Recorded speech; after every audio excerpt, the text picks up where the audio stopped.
मुनीब इस वक्त हमारे साथ हैं और हमारे साथ मनीष पुरी भी हमारे साथ हैं। आप दोनों को नमस्ते। मनीष पुरी, आप वीएचपी से जुड़े हैं। वीएचपी ने दुनिया भर में कहीं ना कहीं प्रोटेस्ट आयोजित करवाए हैं हिंदुओं का, जिस तरह से वहां बांग्लादेश में नरसंहार हो रहा था उसके विरोध में। इस प्रोटेस्ट के लिए क्या किस तरह के रिस्पॉन्स आए हैं और क्या आप इन दोनों में से थियरीज को आप मानना चाहेंगे? क्योंकि शेख हसीना ने कहा कि एक व्हाइट मैन, सफेद आदमी ने मुझसे कहा कि देखो ये क्रिश्चियन स्टेट बनाने दो, सेंट मार्टिन हमें दे दो, तुम्हारी सत्ता चलती रहेगी। मैंने मना कर दिया, मेरा तख्ता पलट हो गया।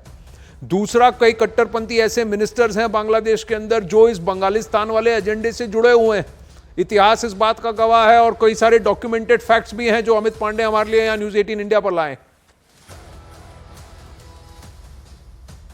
जी नमस्कार। नमस्कार आनंद जी। आनंद जी, सबसे पहले तो मैं ये आपका धन्यवाद करना चाहूंगा विश्व हिंदू परिषद को इस मंच पे बुलाने के लिए जी। और जो आपने कहा किस तरह के प्रोग्राम्स चल रहे हैं, तो विश्व हिंदू परिषद 65 से ज्यादा कंट्रीज में ऑपरेट करती है। कनाडा के अंदर एक काफी एक्सट्रीम लेवल पे प्रोटेस्ट चल रही हैं और हम वहाँ की local organisations, Hindu organisations, Buddhist organisations, even Jewish organisations के साथ पार्टिसिपेट करके प्रोटेस्ट की गई है और बांग्लादेश हिंदूज ने बढ़ चढ़कर इसमें भाग लिया है। और पहली बार ऐसा हुआ है कि काफी सिटीज में, मॉन्ट्रियल में कल थी, उससे पहले टोरंटो में नेथन स्क्वायर पे थी एक प्रोटेस्ट, उसके बाद कैलगरी में है, वैंकूवर में, तो पूरे कनाडा में हो रही हैं। इसी तरह से ऑस्ट्रेलिया में, साउथ अफ्रीका में, यूके में आप देखेंगे कि भारत में भी कई जगह पर प्रोटेस्ट हुई हैं जिस तरह से नरसंहार हुआ है बांग्लादेशी हिंदू भाइयों और बहनों का। और रही बात थ्योरीज की, अब इसके अंदर तो जो एक्सपर्ट्स हैं हमारे इंटेलिजेंस के वही बात कर सकते हैं, लेकिन इससे हमारे लिए, हिंदुओं के लिए एक लर्निंग है कि हिंदुओं को धर्म की लर्निंग और धर्म की रक्षा को प्रायोरिटी बनाना पड़ेगा।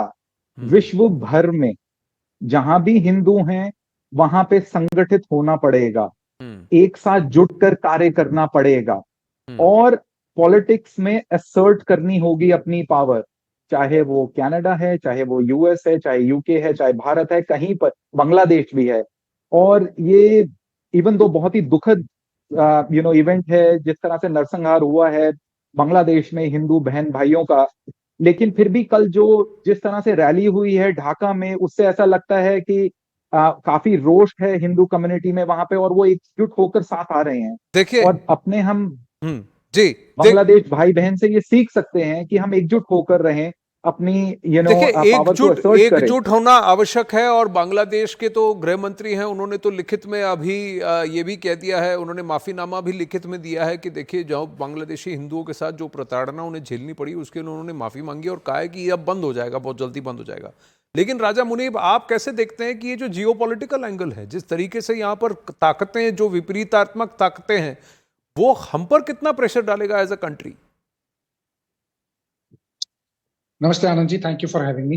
बेसिकली अगर आप देखेंगे बांग्लादेश में क्या हो रहा है, तो Bangladesh is basically becoming Pakistan 2.0।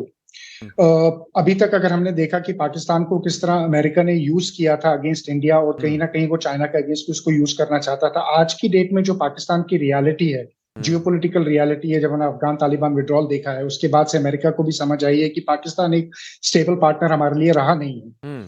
तो इस रीजन में उसके लिए बांग्लादेश बहुत इंपॉर्टेंट हो जाता है, क्योंकि एक जो ग्राउंड है बांग्लादेश में, वो जो एक्सट्रीमिस्ट का है वो बहुत हाई है, रेडिकलाइजेशन बहुत हाई है, तो वो एक नेचुरल बन जाता है, पाकिस्तान जैसा माहौल बन जाता है।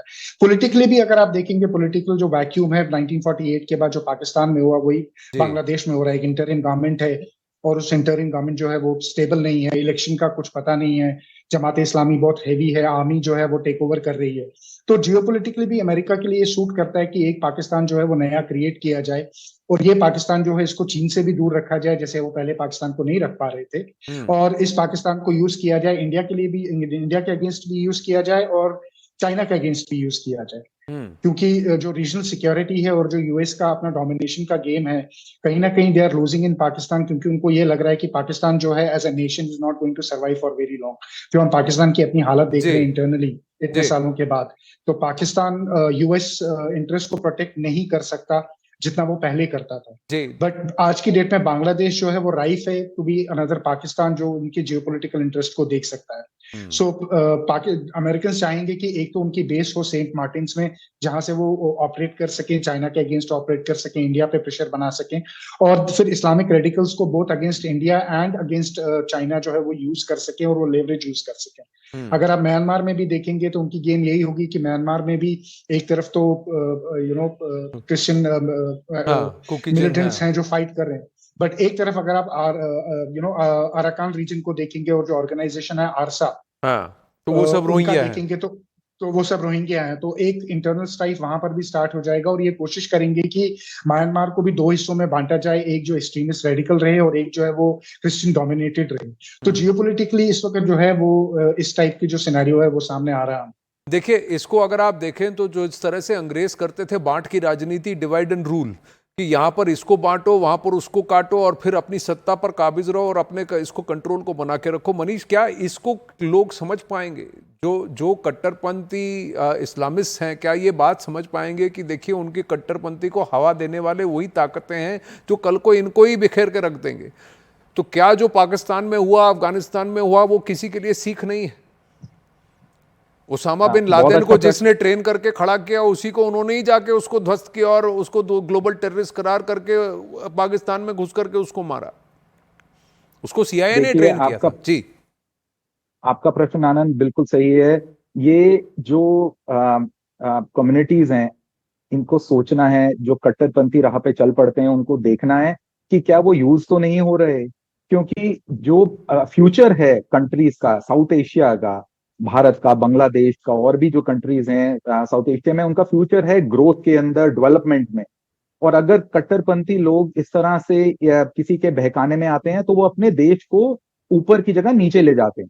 जैसे और भी कई देश हैं, आप कह रहे हैं पाकिस्तान का, और भी अफगानिस्तान, ये नहीं बनना है उनको। इस तरह इन तरह के प्रलोभन या किसी के कहने पे नहीं आना है, और अपने को, अपनी कंट्रीज को रेडिकल नहीं बनाना है, अपनी कंट्रीज को डेवलप करना है। बांग्लादेश एक फास्ट डेवलपिंग कंट्री था साउथ एशिया में, और आज देखिए, आज डेफिनेटली जो वहां हो रहा है उससे उसका ट्रेड और इकोनॉमी को काफी फर्क पड़ेगा।